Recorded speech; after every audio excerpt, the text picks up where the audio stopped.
As we celebrate America's 250th birthday this year, the organization known as More Perfect has commissioned a series of essays about American presidents and first ladies, written and read by public officials, journalists, and historians. The project is called In Pursuit. Its goal is to bring American history to life through compelling stories. Here's one of those essays. Thomas Jefferson by Andrew M. Davenport. Read by Andrew M. Davenport. Dreams of the Future. Thomas Jefferson described himself as deeply practiced in the school of affliction. He mourned the early deaths of his father, his wife, and several children. "The human heart knows no joy which I have not lost," he wrote, "no sorrow of which I have not drunk. Fortune can present no grief of unknown form to me." Jefferson also experienced profound challenges as a public figure. He faced the wrath of the British Empire and the insults and scandal-mongering of his political opponents. When he reflected on his shortcomings, he saw a man, though a forceful, lifelong critic of slavery, who was too dependent upon the institution and too skeptical of black equality to become a public advocate of abolition. And yet, despite or perhaps because of his inability to solve many problems of the present, Jefferson placed his faith in the future. "I like the dreams of the future better than the history of the past," he told John Adams in 1816. Jefferson may have penned and aspired to the revolutionary ideals of the Declaration of Independence, but he trusted later generations to realize them fully. He understood that the citizen leaders of a democratic republic must breathe life into their nation through the practice of hope, optimism, and reason. Born in 1743 on what was then the western frontier of British North America, Jefferson was a privileged member of the Virginia aristocracy. His father, Peter Jefferson, was a loyal subject of the British Empire, an upwardly mobile planter and surveyor before his death at the age of 49. The elder Jefferson left behind a wife, 8 children, and an estate of several thousand acres, along with dozens of slaves. His son Thomas split the inheritance with his younger brother, receiving an unparalleled education at the College of William and Mary in Williamsburg before training as a lawyer. Like his fellow revolutionary George Washington, Jefferson made an advantageous marriage to a wealthy widow. From Monticello, the mountaintop home he designed and situated above his plantations, Jefferson vaulted into Virginia's elite. In the years before the Revolutionary War, Virginia's homegrown political leaders chafed at Britain's interference in their daily lives. They resented Westminster's efforts to curb their control over local affairs. They bristled at the sudden imposition of taxes collected straight from their pockets, and they bemoaned new limits on the push westward into native territories. Initially, Jefferson trusted the empire to respond to the colonists' pressure and reform itself. It was not to be. When King George III and his ministers escalated their campaign against the colonies, Jefferson and other patriot leaders pledged their lives, their fortunes, and their sacred honor to the common cause of American independence. For the Declaration's signatories, putting their names on that landmark document could very well have been death, but for the new nation they contemplated, it meant life. Despite the risks, Jefferson and the other founders of the United States believed in the blessings that a new self-governing nation could bestow on posterity. During the war to bring about that independence, Jefferson was torn between his duties to his new nation and to his family. The cumulative stresses of Jefferson's wartime services as governor of Virginia and the birth of 6 children in 10 years contributed to the early death of his wife, Martha Wales Skelton Jefferson, at age 33.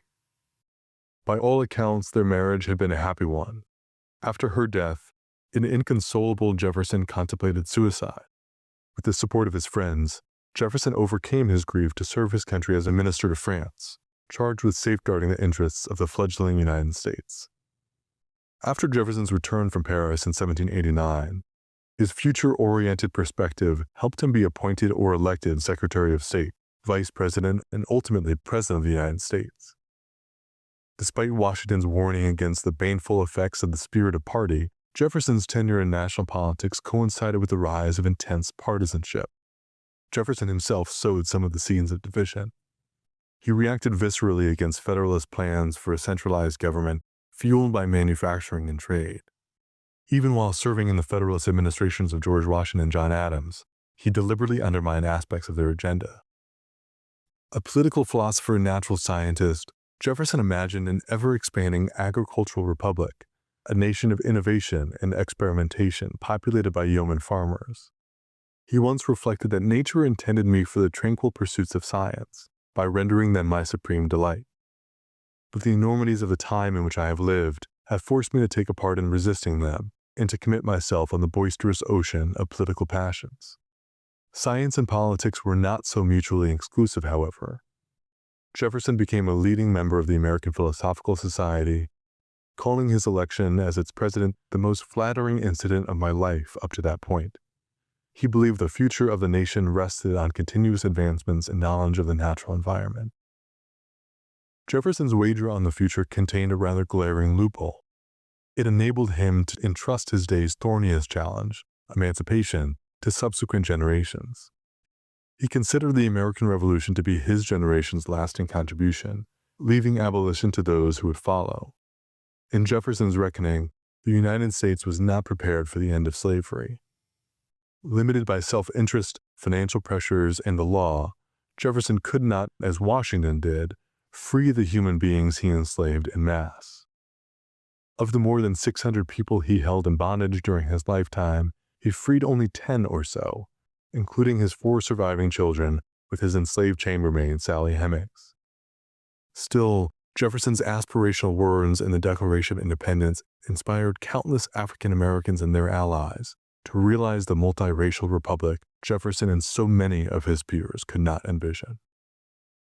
Jefferson's Republican principles rested on a foundation of faith in his fellow citizens. Rather than merely trust others to carry forward his vision, in retirement Jefferson founded the University of Virginia to help instill those Republican values in the youth of his young nation. I am closing the last scenes of life by fashioning and fostering an establishment for the instruction of those who are to come after us, he wrote. I hope its influence on their virtue, freedom, fame, and happiness will be salutary and permanent. Jefferson gave much to the United States. The ideals of self-government, freedom of conscience, and freedom of mind, not to mention his personal library, whose volumes helped reconstitute the Library of Congress after the British put it to the torch during the War of 1812. In the mass of Jefferson's contradictions, his faith in the future is his most enduring characteristic, a deliberately and carefully cultivated outlook on life that undergirds the American experiment that Jefferson wrote into being. More than a century after Jefferson's death, President Franklin D. Roosevelt, an admirer of the sage of Monticello, encouraged the U.S. Mint to engrave our nation's 3rd president on the nickel. Stamped with Jefferson's stoic profile, the currency was passed hand to hand through the restless, inventive republic he'd championed. Shortly after the turn of the new millennium, the U.S. Mint updated the design of the coin. Jefferson's visage now faced resolutely forward. This essay is part of a series commissioned by the organization known as More Perfect, as America celebrates its 250th birthday this year. Public officials, journalists, and historians are writing about presidents and first ladies, with the goal of bringing American history to life through compelling stories. We'll hear more of these essays through the year on C-SPAN. And to learn more about the project, go to inpursuit.org.